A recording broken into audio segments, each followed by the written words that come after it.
Meep. We need your help with Big Mitch. Of course. Sorry, Buford. Ew!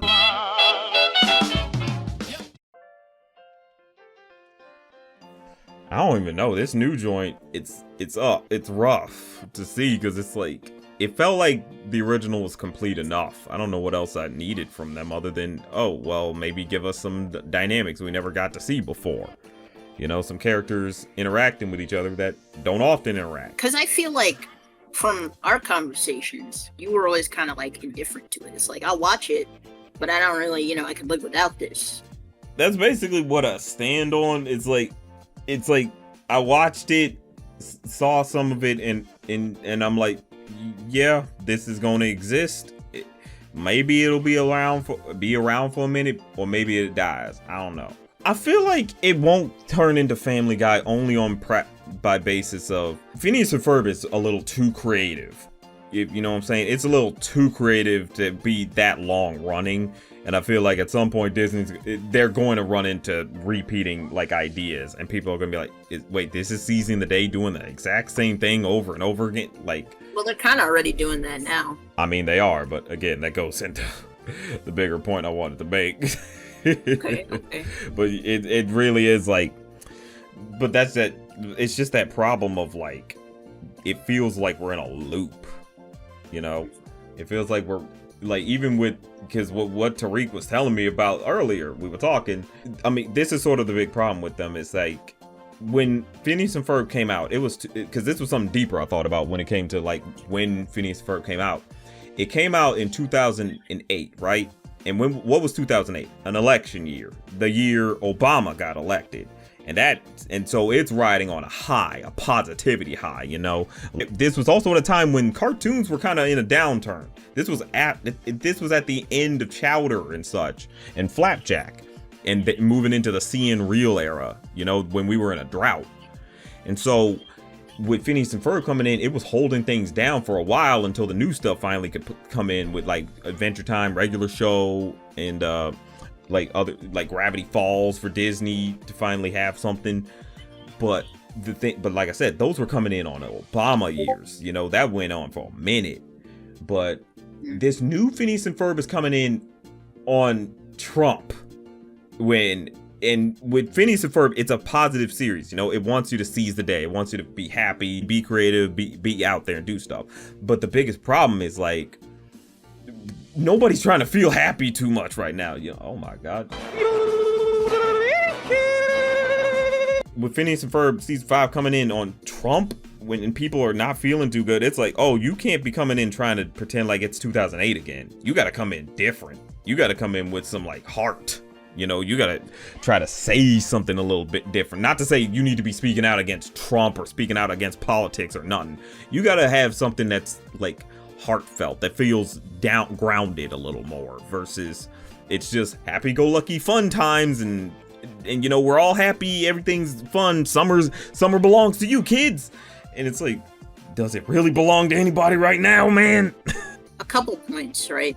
I think if you think about it, right, this show was was crafted, it got picked up like sometime in 2005, and that's when they made like the pilot, and that's when they got the green light. So they were coming off of like the Bush era, the War on Terror, like just the beginnings of that. Right. And but you also got to consider that these two old guys, they were coming off of like working on. The last thing Dan did was Family Guy, and right before the show got picked up, Swampy was working on all these like weird, like kind of surrealist, like British cartoons across the pond. People kind of ask that too. It's like, oh well, this show was made technically in the early '90s, and like if it was like greenlit around that time, would it have been how different would it have been? And I think like to some extent, it always would have been some flavor of optimistic, something like subversive, something punchy, but still like kind of sentimental. I think it always would have like gone down that path. Right. I think also that, being in this current era, being in Hell World, part 2, well, part 36, really, if you think about it, but being in this current landscape, that is very much the excuse that would be used to bring the show back. I mean, it was negotiated in the middle of Biden, but that still was a very like uncertain time. Mm. And if anything, people want like some hardcore escapism, and I think that was part of what drove the insane like response to well, first of all, to them like announcing this, and then also to like that initial trailer in April. Like niggas were doing backflips over this shit. Yeah. Milo came out technically before Trump got elected, but it was basically right on that cusp. And I mean, it's about an optimistic character, but like the world around him kind of hates him, and the people in town don't. But you know, there's still like some friction.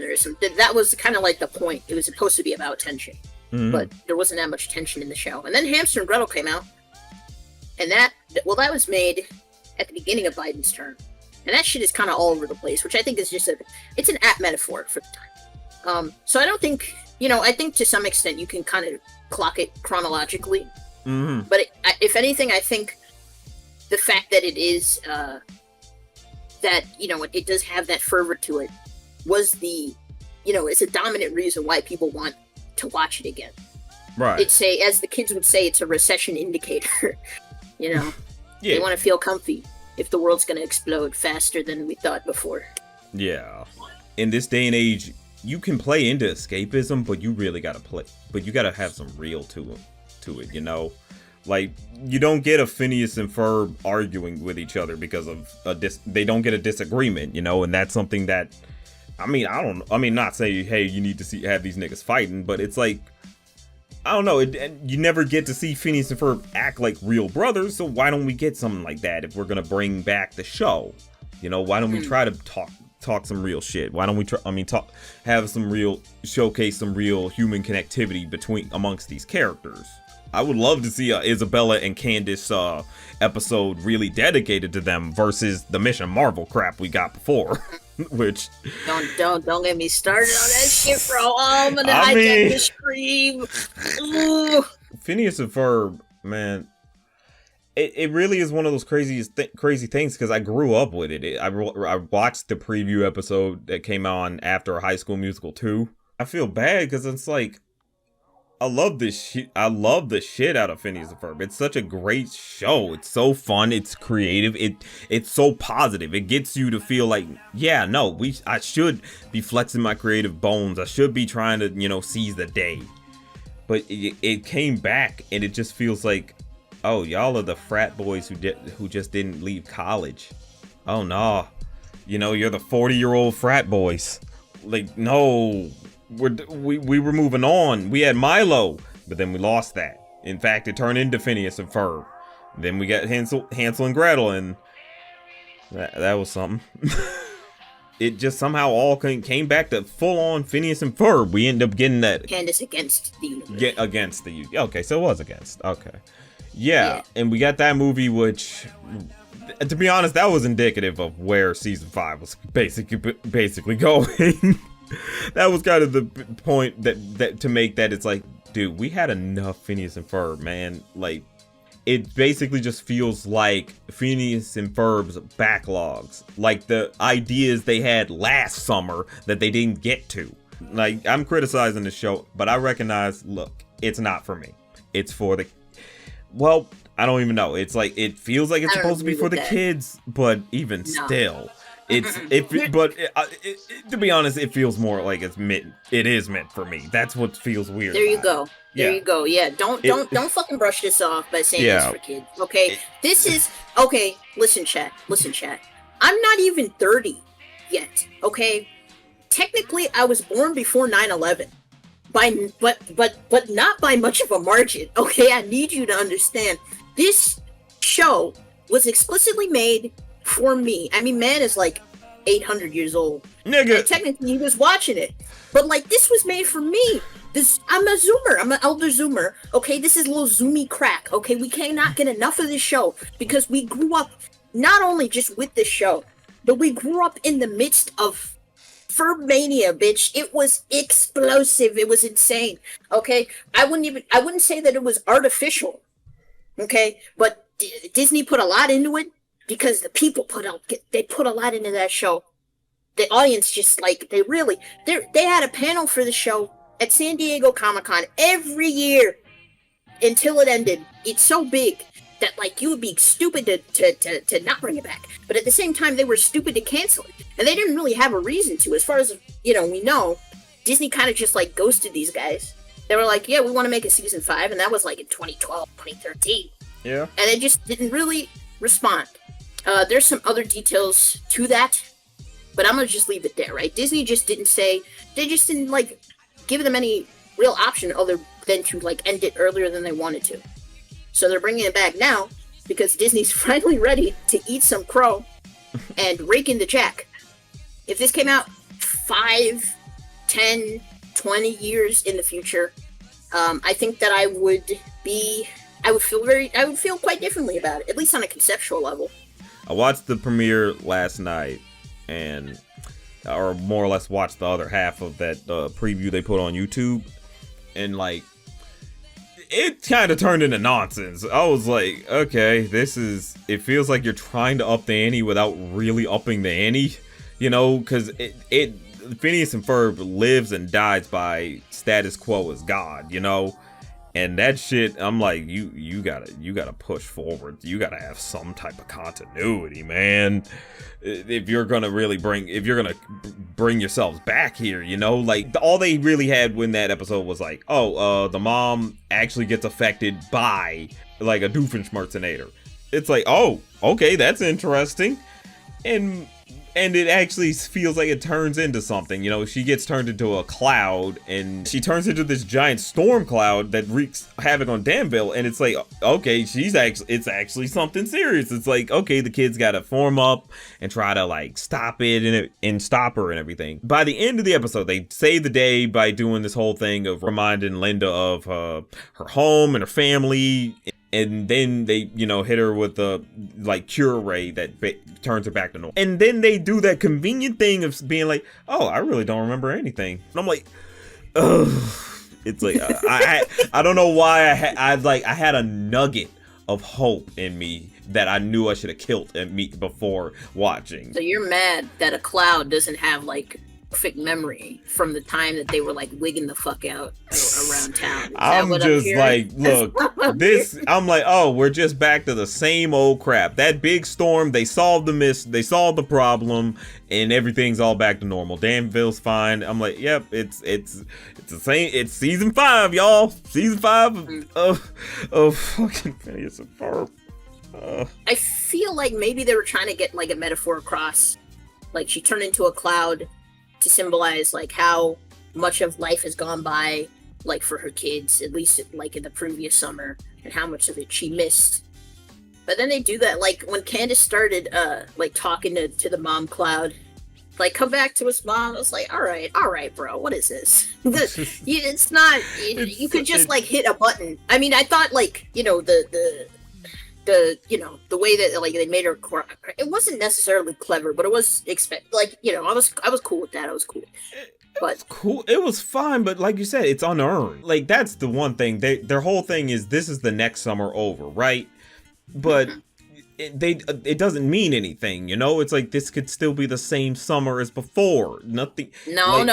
Hold on now. It's very important that we establish that Phineas has an extra stripe on his shirt. It's very important to his character development as an 11-year-old boy, and I will not have anyone. Ferbs. It's like the Ferbs debacle all over again, man. Oh, nigga, Ferbs. You should have reminded me. I'm gonna be mad the rest of the night. That shit, Ferbs, man. I hate him for that, bro. You can't do that. Yeah, for all y'all who don't know, the full name of Ferb from Phineas and Ferb is Ferbs, with an S at the end. It sucks, man. The thing is, it's like, you can't just come in 10 years after the fact that you've ended and try to say, oh yeah, it's just like how you remembered it, exactly like how things used to be. And it's like, no, we've grown. Our sensibilities are different. The way we examine and analyze media is way different now. It's one of those things it's when people think, oh yeah, you can bring shows from the 90s back. And then you find out, no, you really can't. They were part of the 90s. They were part of a time period. Like, the way Phineas and Ferb is, it's like, it's meant for the time it came out, It's one. not. I'm not a person who's. I'm not a person who's gonna say don't watch it. I'm very much I'm just not gonna watch it. You know, like if for those that like it, great. You know, I'm glad you have fun with it. I'm glad it's piquing the intrigue you needed to. But for me, as someone who has been a hardcore fan, for you, Deli, the same thing.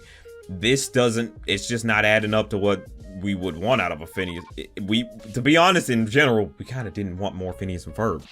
We were kind of okay with just keeping more Milo because that was different. Then it became Phineas and Ferb.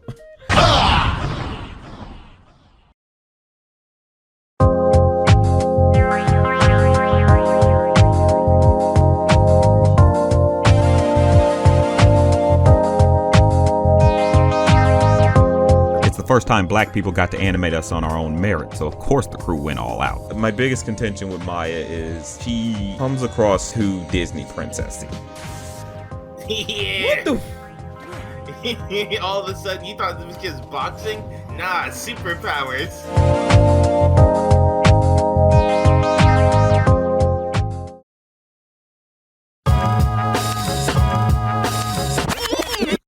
It's like It's a recession indicator. It's a recession indicator because it's just like, how are we back at this shit where it's the same problem?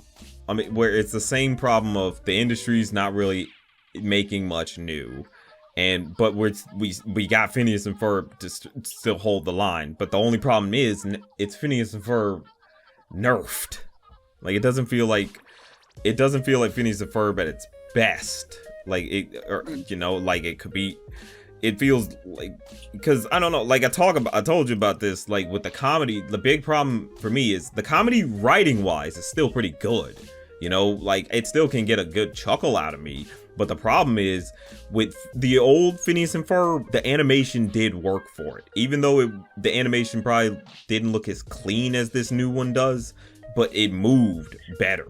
It had a better sense of timing. It was able to land the punchlines faster, you know? It was snappy.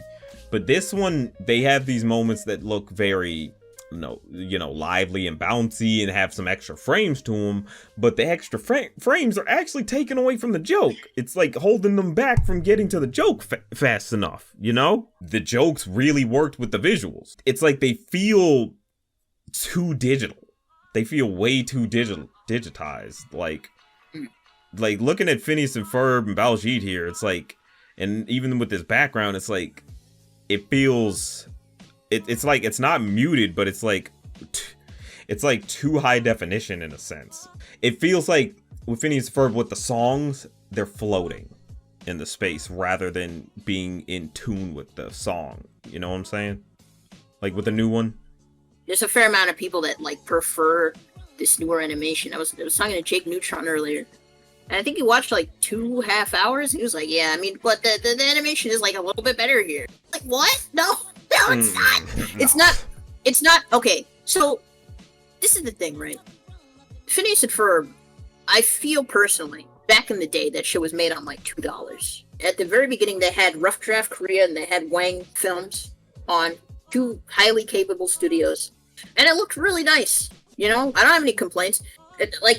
Season 1, I'm impartial to season 1 because like it was just rougher around the edges. Like it had like more personality. Like once they figured out lighting and shading and shit, like season 2 especially, God, it's crazy. Synergy like put in so much work to like match the style of the show, and if you look at like the earliest episodes, so like Backyard Aquarium, Attacking the 50-Foot Sister, I think Gaming the System is also one of theirs. You can see like there's a different type of movement design there that is specific to them, and some of them could be attributed to like the directors.